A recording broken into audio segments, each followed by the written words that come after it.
আসসালামু আলাইকুম। আজকে আমি নিয়ে এসেছি আমার আরেকটা নতুন রেসিপি, জর্দা সেমাই।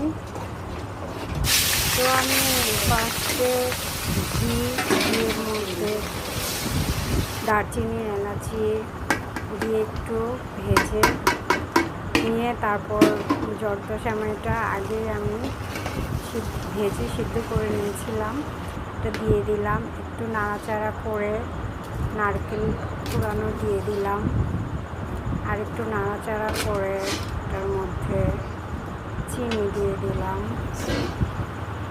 একটু নাড়াচাড়া করে আমি এটার মধ্যে দিব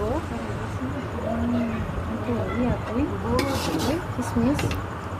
যত বেশি আপনারা একটু ঘি দিবেন আর গুঁড়ো দুধ যতটা বেশি দিবেন ততটা মজা হয়।